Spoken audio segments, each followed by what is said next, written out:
종려주일이 그런 날입니다. 종려주일은 찬양하는 날입니다. 예수님이요, 사람들 사이에 많이 다니셨지만 이렇게 한 목소리로 찬양을 받으셨던 기록이 성경에 어디에 있습니까? 그리고 예수님의 대적자들이 바로 저 예루살렘에 있어요. 그리고 이 예루살렘은 지금 총독의 군사들이 지금 특별히 지키고 있어요. 그런데 사람들이 나와서 예수님을 떠받드는 그런 찬양하는 날이에요. 호산나 그랬어요. 호산나라는 뜻은 지금 우리를 구원하소서, 그런 뜻이에요. 그런데 그 당시엔 관용구처럼 돼서 우리를 말하면 만세 정도 되는 거예요. 근데 만세보다 더 좋잖아요. 장군이나 아니면 임금에게는 만세해서 오래 사시고 번영하십시오라고 얘기하지만 호산나는 뭐예요? 구원의 왕이십니다. 당신이 우리에게 구원을 베풀어 주시는 왕입니다 라고 만세를 하는 거니까 더 좋은 거죠. 그런데 예수님의 마음은 어떠셨을까요? 예수님의 마음은 사람들의 찬양 소리를 들으면서 예수님의 마음은 어떠셨을까요? 오늘 우리가 그 예루살렘 오르막길이라고 하죠. 그 오르막길을 올랐던 예수님과 동행하는 마음으로 우리 종려 가지를 흔드는 사람 사이에서 예수님이 오르셨던 그 길이 우리를 향한 어떤 뜻인지 다시 듣고 다시 찬양하는 그런 귀한 말씀의 시간이 되기를 원합니다. 첫 번째 예수님의 길은요, 예수님이 걸어가신 길은 겸손의 길이었습니다. 무슨 길이라고요? 겸손의 길이었어요. 왕 중에 낙이 타고 가는 왕이 어디 있어요? 원래 말이 있으면요, 서 있는 사람보다 훨씬 높아요. 그래서 말을 타고 가요.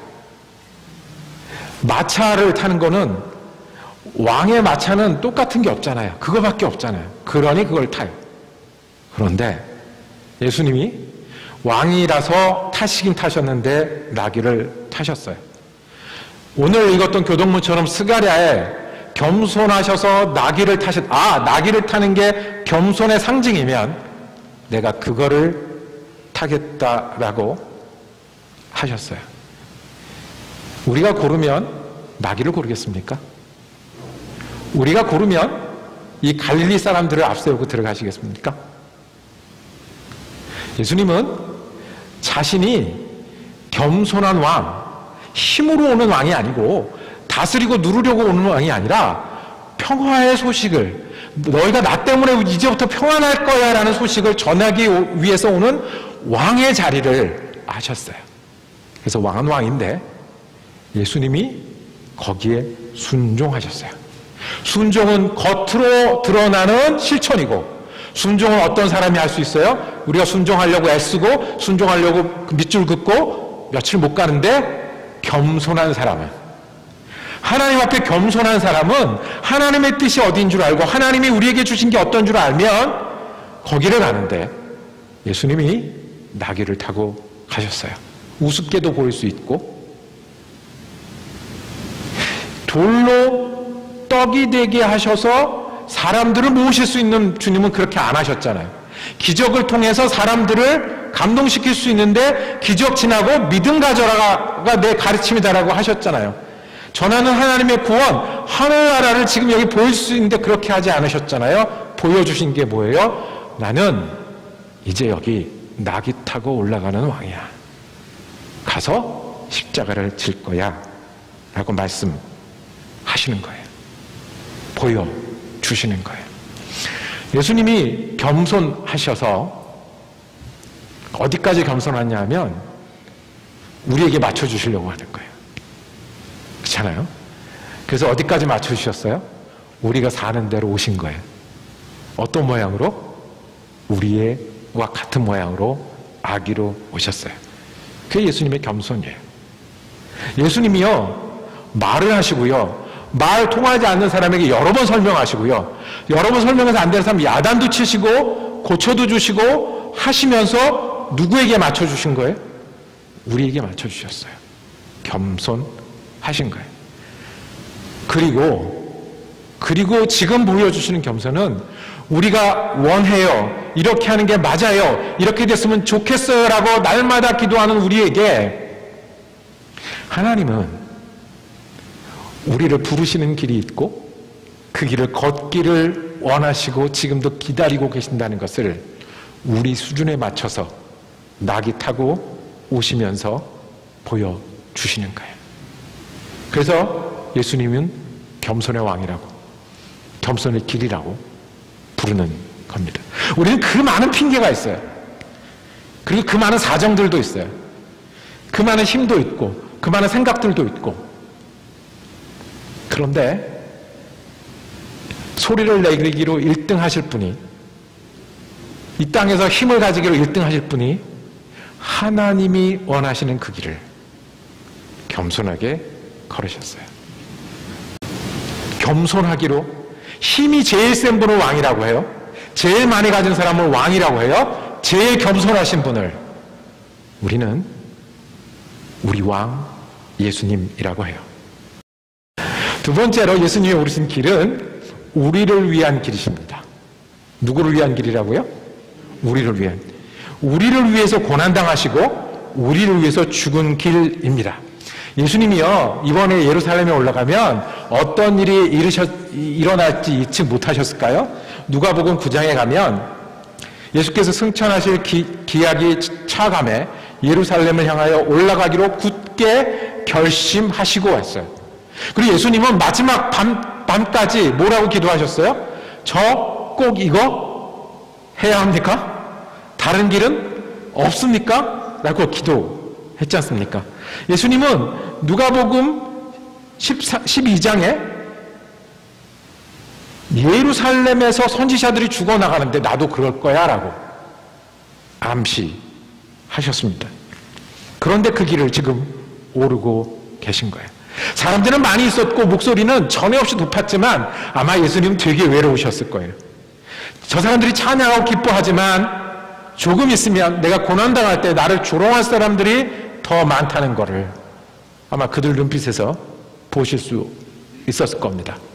나를 따라오는 제자들이 옆에 있고, 그리고 지금 이 상황에 같이 어깨에 힘주고 뭔가 된 듯한 제자들이 옆에 있지만 이 사람들이 나를 배반하기도 할 거고 도망하기도 할 거다라는 것 예수님 짐작하실 수 있으셨을 거예요. 그리고 저렇게 큰 성, 그리고 거룩한 성전은 가장 비극적인 사건과 고난이 기다리고 있는 곳이라는 것을 예수님 알고 계시면서 올라가셨어요. 왜 오르셨을까요? 왜 오르셨을까요? 성경은 우리에게 말씀합니다. 요한복음 시작할 때 세례 요한이 예수님을 소개한 첫 단어가 있습니다. 세상 죄를 지고 가는 하나님의 어린 양이라고 했습니다. 하나님의 어린 양. 6월절에는 양을 잡는 날이거든요. 10번째 재앙이 내렸던 그날부터 양이 대신 죽어서 피 흘리면 우리가 살고 구원받는 게 6월절의 의미였거든요.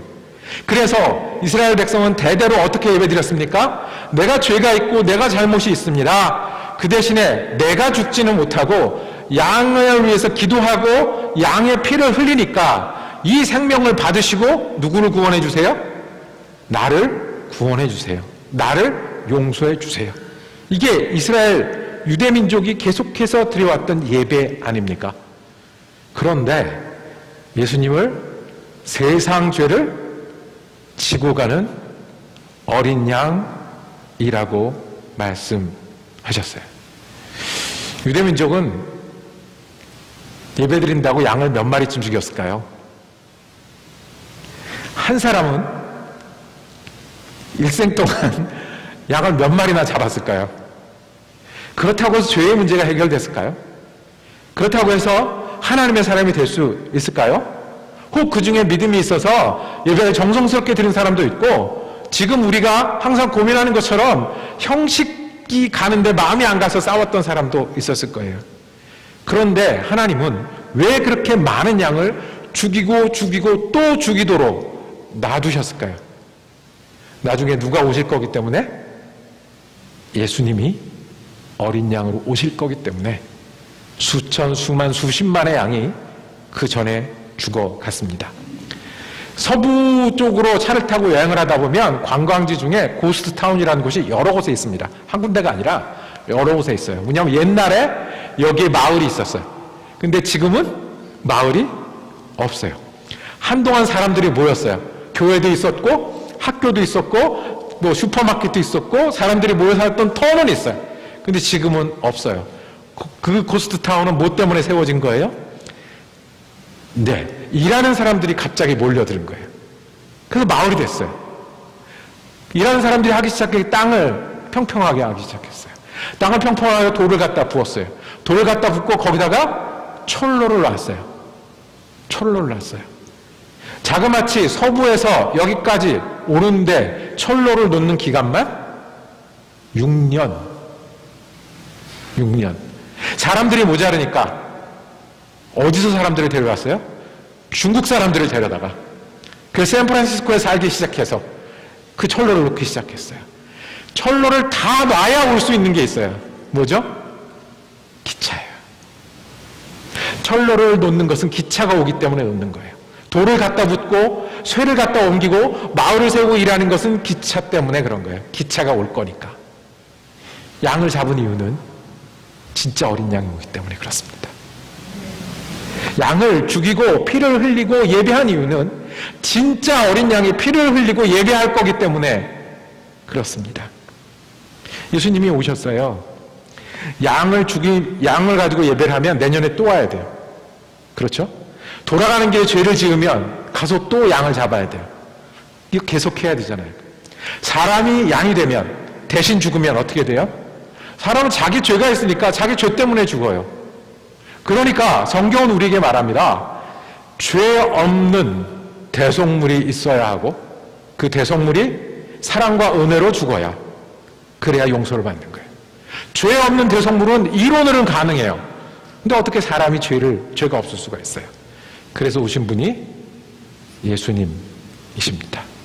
우리 가운데 계셨고 우리 가운데 사셨고 우리가 똑같이 지내셨는데 죄 없이, 그러나 우리 죄를 짊어지고. 성경은 그래서 예수님의 요한복음 어린 양으로 시작했던 요한복음의 말씀은 십자가의 마지막 말씀으로 끝을 맺습니다. 다 이루었다. 뭐를 이루신 거예요? 죄 없는 대속물이 되기 위해서 오셔서 그 피를 흘리신 것을 다 이루었다.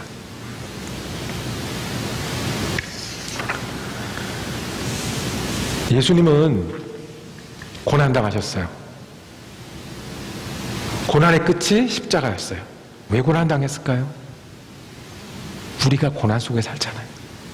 몸이 있어서 아프고 사람들 사이에서 부대끼고 그리고 우리가 늙어 죽을 거예요. 그러니 그 고난을 예수님 같이 당하셨어요. 그런데 그 다음부터 우리가 할 수 없는 게 있어요. 어떤 걸 할 수 없어요? 길이 되고 진리가 되고 생명이 되는 건 우리가 못하잖아요. 대속물이 되는 건 못하잖아요. 죄 없이 죽어서 많은 사람들 구원하는 건 못하잖아요. 그거를 예수님이 하셨어요. 그래서 우리가 양을 잡습니까? 만약에 우리가 양을 잡아야 되면 이번 주간에 잡아야 되고, 저는 칼을 준비해야 됩니다. 잡지 않습니다. 왜요? 예수님이 다 이루셨기에 믿음으로, 옛날에 어린 양을 데리고 와서 죽이기 전에 기도하고 피를 흘렸던 사람들처럼 우리는 믿음으로 그 길을, 그 예수님이 열어준 구원을 우리의 구원으로 얻게 하셨습니다. 왕으로 오신 예수님은요, 이 땅의 사람들과 같지 않으셨습니다. 이 땅의 사람들은 자기가 죄가 있으면 감출 수 있는 능력이 있는 사람이 지도자가 되고요, 세금도 덜 내는 사람이 능력 있는 사람인 거고요, 자기 사생활이 복잡해도 승리하는 사람이 힘이 있다고 얘기를 해요. 더 좋은 사람들은 어떤 사람이냐면 나를 위해서만 사는 게 아니라 다른 사람들을 위해서도 사는 것, 다른 사람들을 기쁘게 하기 위해서 사는 것도 훌륭하다고 얘기를 해요. 예수님은 우리에게 생명을 주셨습니다. 우리가 고난당하고 사는 사람들이고 죽어야 될 사람들이기 때문에 고난받고 죽으셨고 믿음으로 사는 길을 열어주셨습니다. 예수님의 길은 그래서 우리를 위한 길입니다. 우리를 위해서 고난받고 우리를 위해서 죽으셨던 그 길입니다. 여러분 이것을 믿으십니까? 예수님의 길은 우리를 위한 길이셨습니다. 마지막으로 셋째, 예수님은 길은 겸손의 길이고요. 예수님의 길은 우리를 위해서 고난받고 죽어서 생명을 주신 길이었습니다. 그러면 예수님이 오르신 그 길은 우리에게는요, 우리가 따라야 할 길입니다. 우리가 같이 올라가야 할 길입니다. 오늘 말씀 중에요, 뒤에 보면 16절, 17절 말씀에 가면 사람들이 나중에 예수님이 이 올라가신 길이 무슨 길인지 알았다 하는 장면이 나와요. 제자들은 처음에는 이 말씀을 깨닫지 못하였으나 예수께서 영광을 받으신 뒤에야, 영광을 받으신 뒤에는 뭐예요?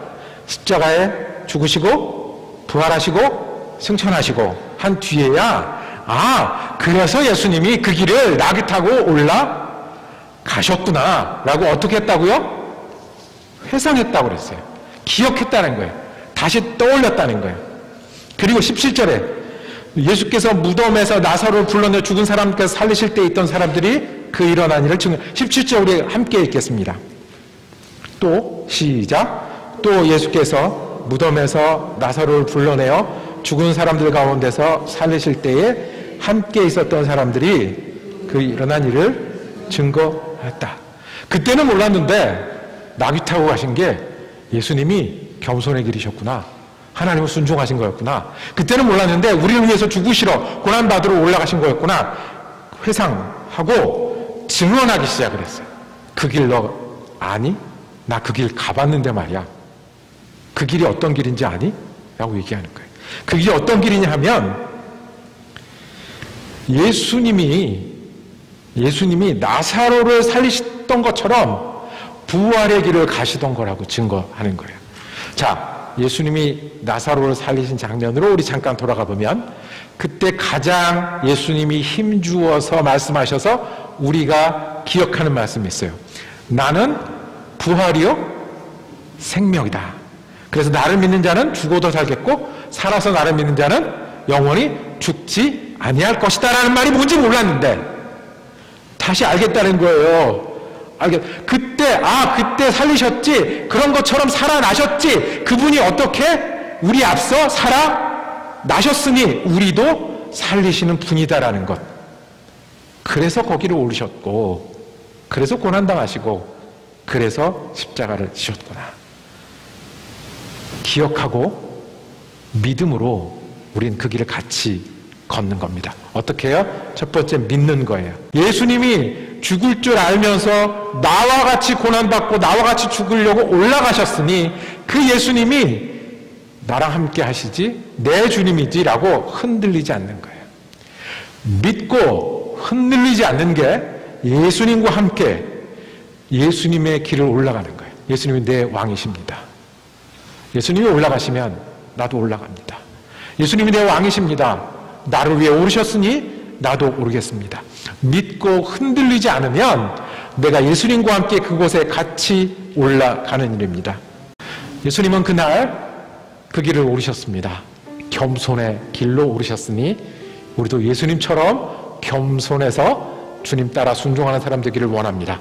예수님 우리 대신 우리를 위해서 그 길을 오르셨으니 우리도 요만큼이라도 주님께 마음 맞추는 그런 길을 따라 오르기를 원합니다. 그리고 기억하고 증거하고 예수님이 우리에게 그런 왕이야. 내 왕은 예수님이야. 나도 십자가의 죽음으로 다시 살 거야 라고 증언하고 나누는 그 길을 계속 오르는 저와 여러분 되기를 주님의 이름으로 소망합니다. 기도하겠습니다. 주님, 우리의 왕 되신 주님을 찬양합니다. 우리에게 왕으로 오셔서 우리를 다스리시고 인도하시고 채우시는 은혜 감사합니다. 그 중에 십자가의 은혜로 우리에게 더하시고 부활의 은혜로 우리에게 더하시고 구원받게 하시고 우리를 하나님 자녀 삼게 하셨으니 감사합니다. 주님 왕이심을 고백하며 살기를 원합니다. 이 고백을 흔들리지 않게 하여 주시옵소서. 십자가 앞에서 흔들리지 않게 하시고 예수님 따라 죽어서 예수님 따라 사는 믿음의 사람 되게 하여 주시옵소서. 우리 지금 예수 그리스도 이름으로 기도드립니다. 아멘. 찬양하시면서 주님께 예물 드리시겠습니다.